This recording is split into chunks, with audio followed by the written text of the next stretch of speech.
ਅਸਾਂ ਕਿਤੇ ਬੰਟਾ ਤੇ ਨਹੀਂ ਪਤਾ ਪਾਇਆ नहीं यार पट्टे खादे मरे हुए ਐ ਨੱਥੇ ਨੇ ਬੜੇ ਖੁਸ਼ਕ ਹੋਏ ਨੇ ਕੋਪਰ ਪਤਲਾ ਕਰਦਾ ਰਿਹਾ ਕਿ ਬਾਹਰ ਲੱਗੀ ਖੂਨ ਆ ਰਿਹਾ ਸੀ ਤੇ ਛੱਲੀਆਂ ਛੁੱਲੀਆਂ ਵਾਲਾ ਪੱਠਾ ਪੋਦਾ ਖਾਂਦਾ ਸੀ ਜਾਂ ਵੰਡਾ ਹੀ ਇਹ ਦੂਸਰਾ ਦਿਨ ਪਿਆ ਨਹੀਂ ਭੈਣ ਜੀ ਪੱਠੇ ਖਾਦੇ ਹੋਰ ਕੁਛ ਵੀ ਨਹੀਂ ਪੱਠੇ ਵੀ ਨਹੀਂ ਭੈਣ ਜੀ ਨੇ ਖਾਦੇ ਖਾਦੇ ਇਹ ਮੇਰੇ ਸਾਹ ਨੂੰ ਭੁੱਖਾ ਮਰਿਆ ਤੇ ਤਾਂ ਹੁਣ ਬਿਲਕੁਲ ਸਿੱਧਾ ਵੀ ਕਰਨੇ ਡਿੱਗ ਪੈਂਦਾ ਬਹਿ ਜਾਂਦਾ ਉਂਝ ਬਿਠਾਓ ਇੱਕ ਦਫਾ ਸੱਚ ਬਿਠਾਣਾ ਫਿਰ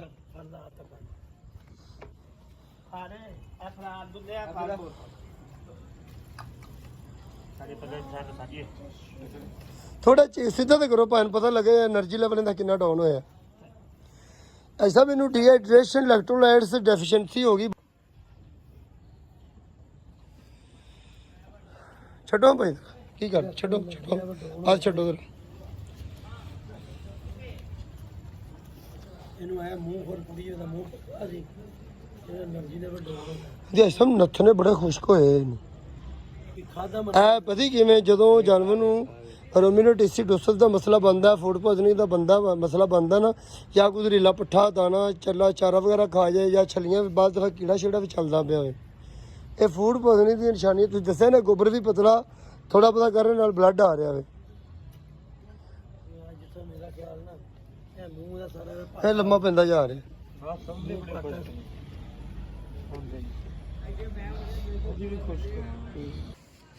ਡਾਕਟਰ ਸਾਹਿਬ ਇਹਨੂੰ ਹੋਰ ਬੋਤਲਾਂ ਲਾ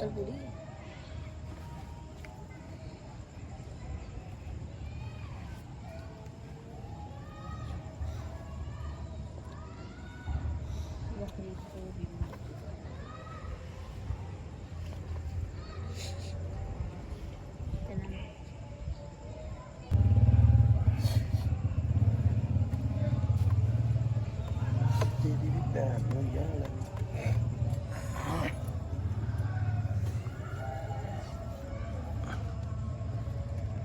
ਭਾਈ ਸਾਹਿਬ ਨੂੰ ਬੱਚਾ ਦਾ ਚੇਤਾ ਹੀ ਨਹੀਂ ਆਇਆ ਮੈਨੂੰ ਨਹੀਂ ਪਤਾ ਬੱਚੇ ਦਾ ਉਹ ਤੇ ਹੁਣ ਦੇਖਿਆ ਬੱਚਾ ਕਿੰਨੇ ਨੂੰ ਮੁੰਡਾ ਲੱਗਾ ਰਿਹਾ ਅੱਜ ਬੱਚੇ ਨਹੀਂ ਕੱਲ ਦੇ ਆਏ ਰਾਤੀ ਨੂੰ ਉਹਦੀ ਮਾਂ ਨੂੰ ਕਿੰਨੇ ਲਾਏ ਨਾ ਇਹਨੂੰ ਵੀ ਲਾਏ ਤੇ ਰਾਤੀ ਆਪਣੀ ਤੋੜ ਦੇ ਨਾ तो ਕੱਲ ਕੋਈ ਬੇਟਰ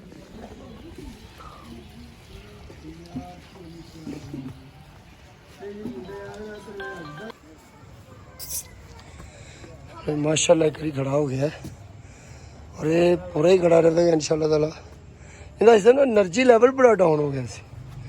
मेरा जो एक्सपीरियंस है ना मैं तो जो इलाज किया है ना इन्हें खुराक दे विच कोई जहरीली चीज़ या छली दाना खल वंड कोई टुकड़ा या कोई लीली चीज़ कोई खाधी उन्होंने असीं कहने फूड पॉइजनिंग पहले नूं रहा मूँह खोर के नाल इंदा यानी कि समझ लो बुखार रहा वे टैंपरेचर रहा मैदा मुद्दा वगैरह एडा नहीं चलता रहा जुगाली नहीं चलती रही जिंदी वजह तो करके ना इहदा जरा ना डाइजेस्टर जरा आउट होया एवें ना पसीना और पूरा आ गया पहले बड़ा खुश्क होया सी